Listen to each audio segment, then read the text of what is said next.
Et ensemble, nous allons revenir sur les moments forts qui ont marqué le Sahel durant cette année. Bonjour Bakary Samb.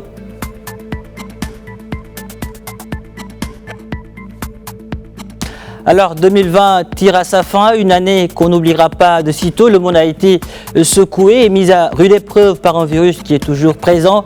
Le Covid-19 n'a pas épargné l'Afrique, mais le continent s'en sort plutôt bien, le Sahel aussi. Mais cette crise nous aura édifié sur bien des défis que cette région est appelée à relever. Bakary Samb, qu'est-ce que les dirigeants du Sahel ont réellement retenu de cette crise sanitaire?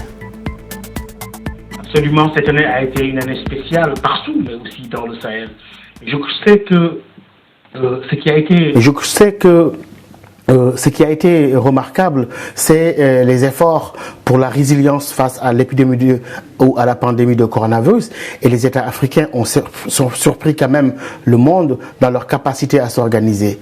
Le contexte était très spécifique, un contexte international qui a poussé les pays dits développés, qui ont prêché la mondialisation, mais qui sont est forcée à fermer leurs frontières. Et là, l'Afrique se retrouve dans une situation où elle ne peut compter que sur elle-même. Et on a vu que cette pandémie a été affrontée de manière assez rationnelle, mais aussi ça a révélé les capacités du continent à construire des solidarités, telles que l'initiative marocaine et d'autres pays africains, à unir leurs forces et faire face à un aussi grand enjeu qu'est la gestion d'une épidémie, à un moment où le reste du monde est confiné, mais que l'Afrique devrait essentiellement compter sur ses moyens, sur ses ressources endogènes, mais sur ses propres stratégies.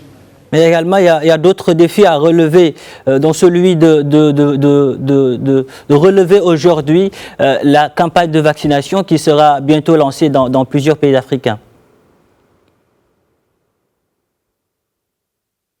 Exactement, mais pour le faire, il y a un défi préalable, c'est de gagner le défi de l'information, l'information juste et vraie par rapport à la circulation de fausses nouvelles, par rapport à une désinformation autour du coronavirus et autour du vaccin et autour des mesures qui ont été prises par les États. Vous savez que ça n'a pas été facile pour les États de fermer des mosquées, de prendre des mesures sur le plan économique qui ont impacté véritablement les différents pays. Je crois qu'il y a un défi énorme face à cette campagne de vaccination, mais le défi préalable, c'est de gagner la guerre de l'information par rapport à ces fake news et par rapport à la désinformation qui aujourd'hui pose un véritable problème à tous les États, pas seulement aux États africains.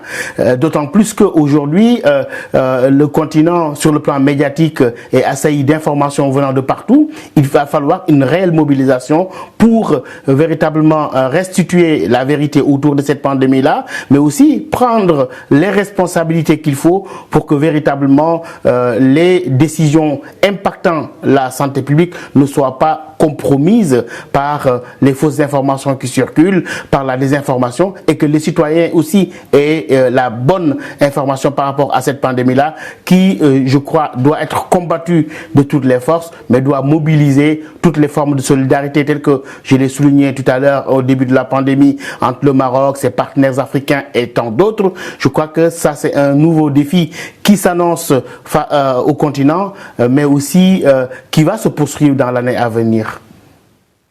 Bakary Samb, l'année 2020 au Sahel, une année marquée par le Covid-19, nous l'avons dit, mais aussi l'instabilité au Mali, où l'ancien président Ibrahim Boubacar Keïta a été renversé par l'armée. Depuis, le pays est dirigé par les autorités de la transition, une équipe dans laquelle on retrouve beaucoup de militaires. Certains parlent même d'une armée qui tire les ficelles. Bakary Samb, de la stabilité du Mali dépend celle de plusieurs pays d'Afrique. Comment aujourd'hui les dirigeants actuels doivent mener cette transition pour permettre à ce pays de retrouver son lustre d'antan? Dès le déclenchement de cette crise malienne, qui rappelle à bien des égards celle de 2012, c'est-à-dire cumuler une crise institutionnelle une instabilité institutionnelle à Bamako et une recrudescence des attaques terroristes aussi bien au nord et au centre. Donc le Mali se retrouve comme dans la situation de 2012 où il y a une crise politique à Bamako, une instabilité et une crise sécuritaire au nord et aujourd'hui dans le centre. Ça a été un défi énorme pour les instances comme la CEDEAO, mais aussi pour d'autres instances comme le G5 Sahel. Je crois qu'aujourd'hui, il faut se rendre compte à l'évidence, se dire que une crise malienne n'est pas seulement malienne, mais elle est régionale. De ce point de vue, je crois qu'au regard des préoccupations sécuritaires, au regard des différents défis, aujourd'hui avec des élections au Niger, avec une forme d'instabilité dans tout le Sahel, notamment dans la région des 3 frontières dites du Liptako-Gourma, il va falloir encore une mobilisation beaucoup plus grande. Le Mali entame sa transition, tant bien que mal. Il y a des difficultés, certes, qu'on essaie de surmonter, mais actuellement, dans cette fin de 2020 et au début de 2021, les yeux sont rivés sur Bamako pour voir si cette transition-là sera définitivement la bonne pour que ce pays essentiel, maillon essentiel de la stabilité dans la région, retrouve la paix et la stabilité. Très rapidement, Bakary Samb, le Sahel a été frappé de plein fouet par le Covid, mais aussi par un autre virus, le terrorisme qui continue aussi de chambouler le quotidien de millions de personnes dans cette région. Aujourd'hui, quelles sont les stratégies de résilience mises en place par les États pour tourner ces pages sombres de l'année qui tire à sa fin? Très rapidement.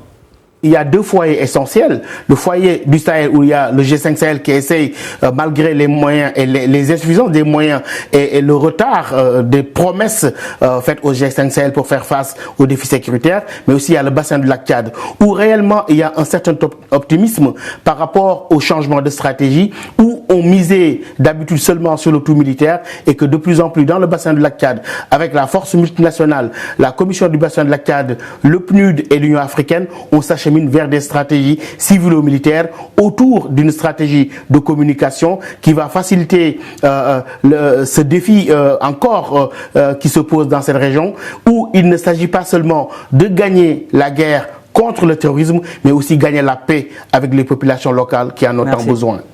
Merci Bakary Samb. Je rappelle que vous êtes le directeur de Timbuktu Institute. Merci d'avoir répondu à nos questions.